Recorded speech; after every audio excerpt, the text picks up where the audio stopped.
LIC को लेकर बाजार में आई बड़ी खबर, बड़े बड़े उद्योगपतियों के उड़ गए होश। अगर आपने भी करवा रखी है एलआईसी पॉलिसी तो ध्यान से सुनिए और समझिए हमारी पूरी खबर, जिसका हो रहा है भारतीय अर्थव्यवस्था पर बड़ा असर। आज के समय में शायद ही कोई ऐसा होगा जिसने एलआईसी में निवेश न किया हो या एलआईसी का नाम ना सुना हो, लेकिन अभी हाल ही में एलआईसी से जुड़ी खबर ने तहलका मचा दिया है।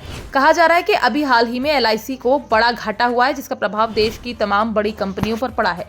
दरअसल अभी हाल ही में ये खबर खासा सुर्खियों में है कि गौतम अडानी के खिलाफ यूएस में लगे आरोपों के बाद उनकी कंपनियों के शेयरों में भारी गिरावट देखने को मिली है।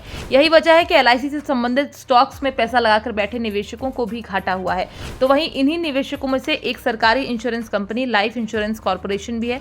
जानकारी के अनुसार एलआईसी का पैसा अडानी की 7 कंपनियों में पैसा लगा है। इसी का परिणाम रहा है कि एलआईसी को 12,000 करोड़ रुपए की चपत लग गई है। तो वहीं अडानी समूह पर लगे रिश्वत के आरोपों के बाद समूह के शेयरों में 20% तक की गिरावट देखने को मिली है। जानकारी के अनुसार एलआईसी को अडानी पोर्ट्स के शेयरों में गिरावट से 5,009 करोड़ रुपए का घाटा हुआ है। इसके बाद अडानी एंटरप्राइजेज से 3,012 करोड़, अंबुजा सीमेंट से 1,207 करोड़, अडानी टोटल गैस से 807 करोड़, अडानी एनर्जी सॉल्यूशन से 716 करोड़ और अडानी ग्रीन एनर्जी से 552 करोड़ रुपए का घाटा हुआ है। तो वहीं अगर इस मामले को और सही से जाने तो गौतम अडानी समेत 8 लोगों पर रिश्वत देने का आरोप लगा है। रिपोर्ट्स की माने तो उन्होंने भारतीय अधिकारियों को करीब 25 करोड़ डॉलर यानी लगभग 2029 करोड़ रुपए की रिश्वत की पेशकश की है।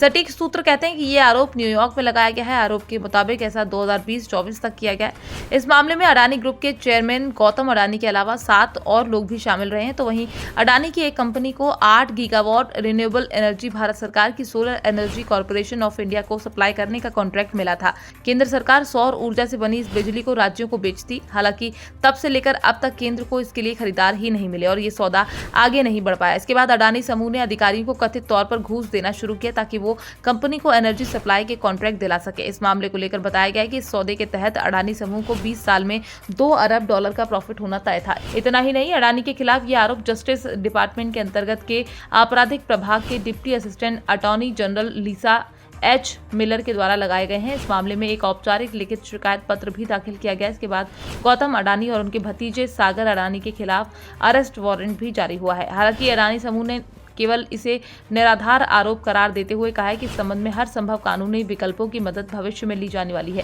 फिलहाल आप इस खबर को लेकर क्या कहना चाहते हैं? आप अपनी राय हमारे साथ कमेंट बॉक्स में लिखकर साझा कर सकते हैं। जानकारी के अनुसार जब से अडानी पर सरकारी एजेंसियों का शिकंजा कसा है, तब से अडानी से जुड़ी तमाम कंपनियों में गिरावट देखने को मिल रही है। अब भविष्य में इन गिरावटों के क्या परिणाम होंगे, ये देखने और समझने वाली बात होगी। फिलहाल इस तरह से कंपनियों के मार्केट में गिरावट आने पर देश की अर्थव्यवस्था पर बुरा प्रभाव पड़ता है। Bureau report, PDN news.